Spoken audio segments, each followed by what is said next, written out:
interesting.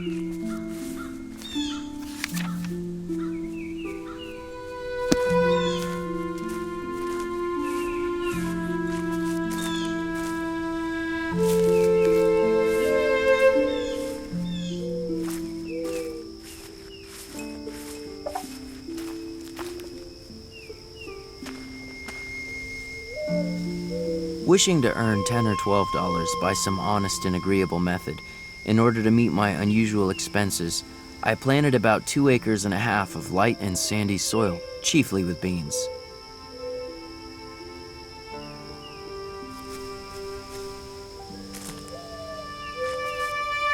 Huh.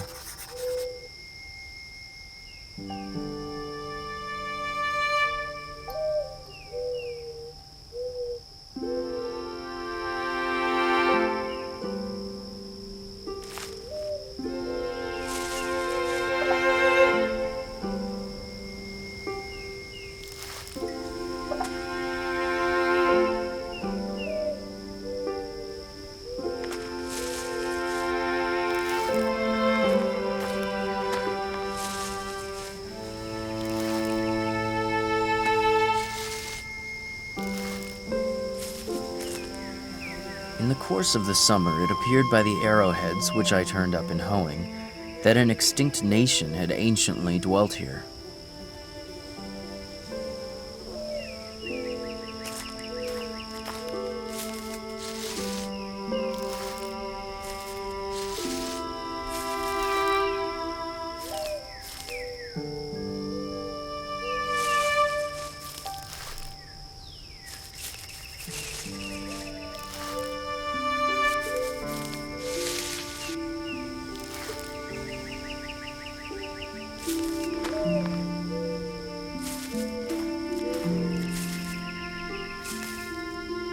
Before yet any woodchuck or squirrel had run across the road, or the sun had got above the shrub oaks, while all the dew was on, I began to level the ranks of haughty weeds in my bean field and throw dust upon their heads.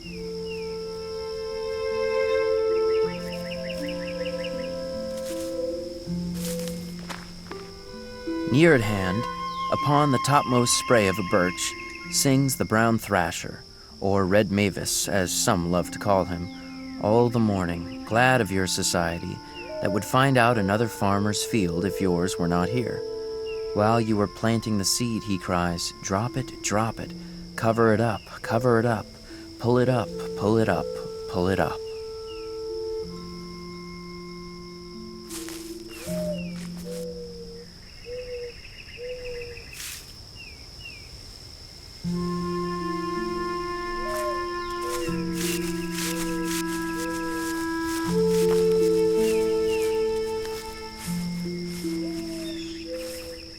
What shall I learn of beans or beans of me?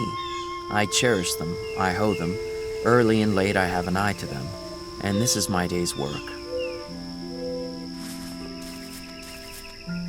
Fellow travelers, as they rattled by, compared it aloud with the fields which they had passed, so that I came to know how I stood in the agricultural world. Mine was, as it were, the connecting link between wild and cultivated fields. As some states are civilized, and others half-civilized, and others savage or barbarous, so my field was, though not in a bad sense, a half-cultivated field.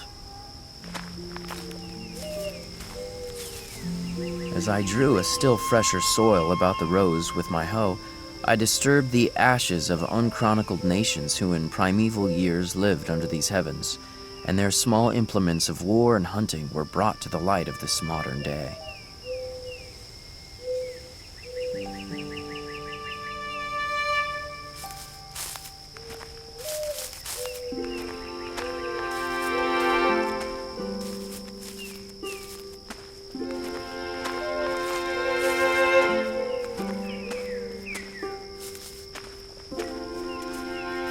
interested.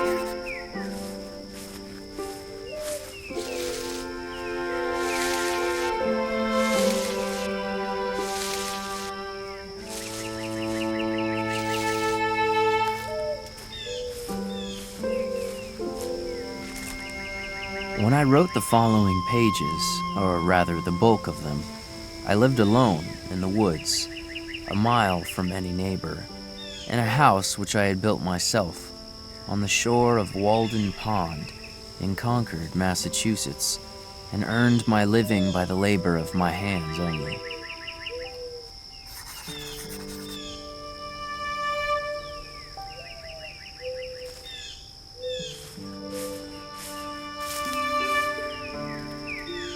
When I first took up my abode in the woods, my house was not finished. It was a pleasant hillside where I worked, covered with pine woods, through which I looked out on the pond, and a small open field in the woods where pines and hickories were springing up.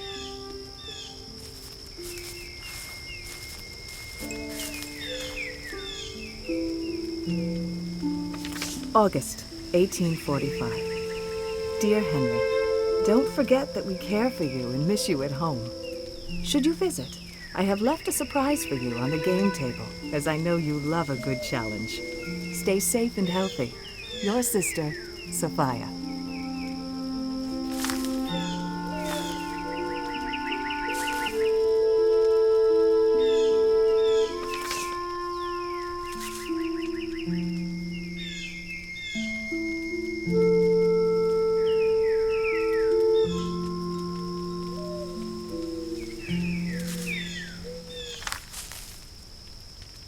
Sometimes, in a summer morning, I sat in my sunny doorway from sunrise till noon, wrapped in a reverie, amidst the pines and hickories and sumacs, in undisturbed solitude and stillness, while the birds sang around or flitted noiseless through the house, until by the sun falling in at my west window, or the noise of some traveler's wagon on the distant highway, I was reminded of the lapse of time.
When I return to my house, I find that visitors have been there and left their cards.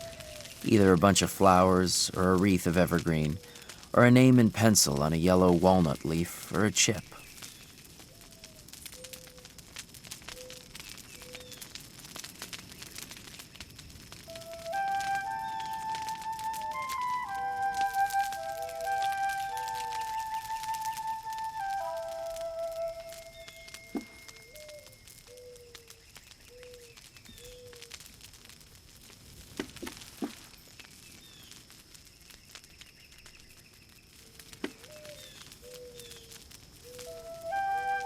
As I sit at my window this summer afternoon, hawks are circling about my clearing, the tantivy of wild pigeons, flying by 2 and 3s athwart my view, or perching restless on the white pine boughs behind my house, give a voice to the air. A fish hawk dimples the glassy surface of the pond and brings up a fish. A mink steals out of the marsh before my door and seizes a frog by the shore. The sedge is bending under the weight of the reed birds flitting hither and thither, and for the last half hour I have heard the rattle of railroad cars, now dying away.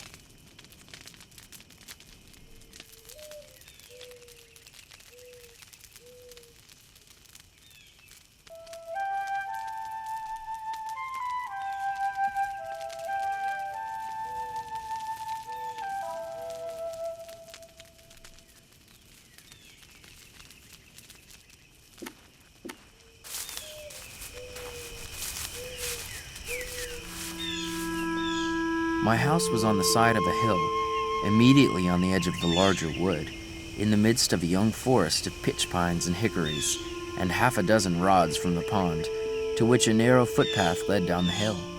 In my front yard grew the strawberry, blackberry, and life everlasting, John's wort and goldenrod, shrub oaks and sand cherry, blueberry and groundnut.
Summer is gone now, with all its infinite wealth, and still nature is genial to me.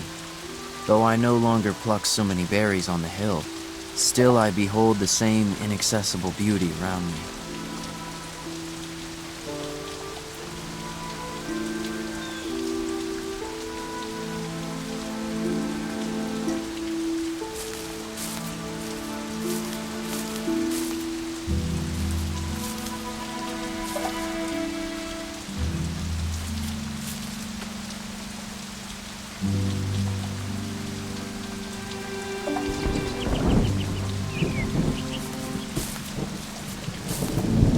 No more lonely than the loon in the pond that laughs so loud, or than Walden Pond itself. I am no more lonely than a single mullein or dandelion in a pasture. or a bean leaf, or sorrel, or a horsefly, or a bumblebee. I am no more lonely than the millbrook, or a weathercock, or the North Star, or the south wind, or an April shower, or a January thaw, or the first spider in a new house.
Good work.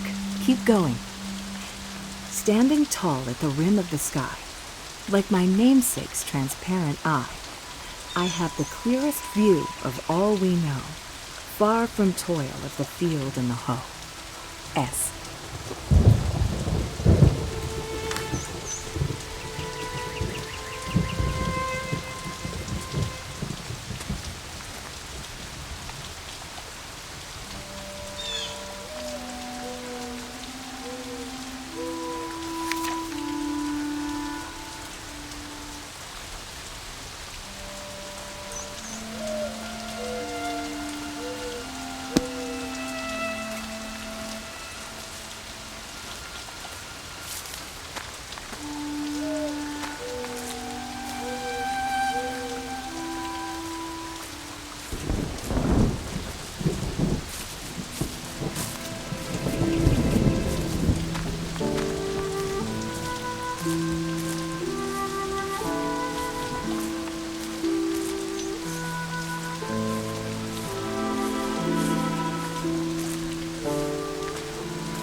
You can always see a face in the fire.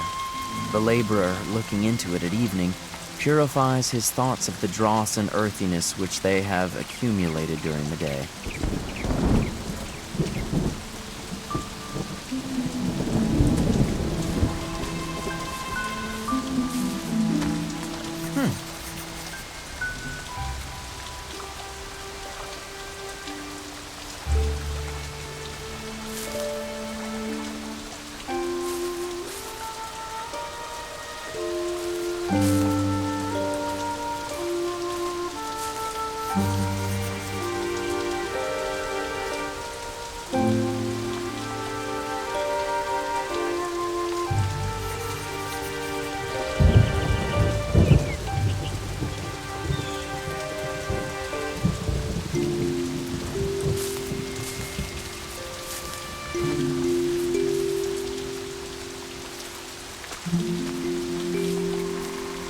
I had more visitors while I lived in the woods than at any other period in my life. I mean that I had some. I had withdrawn so far within the great ocean of solitude, into which the rivers of society empty, that for the most part, so far as my needs were concerned, only the finest sediment was deposited around me.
The necessaries of life for man in this climate may, accurately enough, be distributed under the several heads of food, shelter, clothing, and fuel.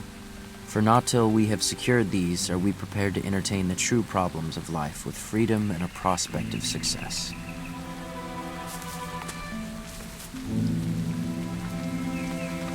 October, 1845. Dearest Henry, Mother asks how you are doing with your work out there in the woods. Won't you come home sometime? I have been sorting through some old letters that you might like to see, and have left them out for you. Sophia.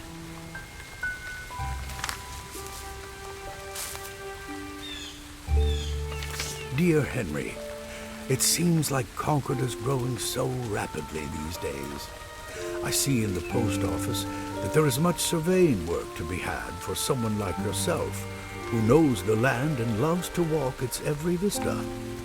Of course, surveying does aid in the parceling up of your beloved woods, and yet it is a living that could keep you while you write and live close to nature. A difficult choice, certainly. Yours sincerely, R.W.E.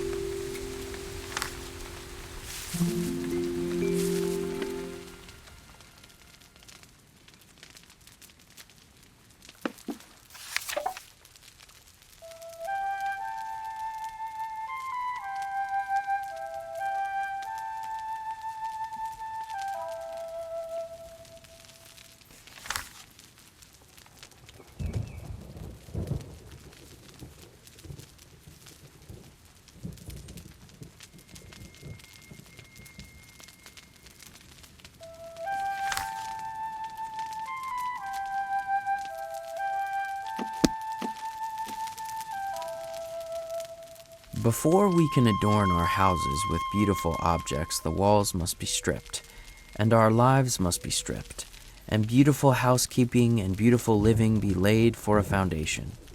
A taste for the beautiful is most cultivated out of doors, where there is no house and no housekeeper.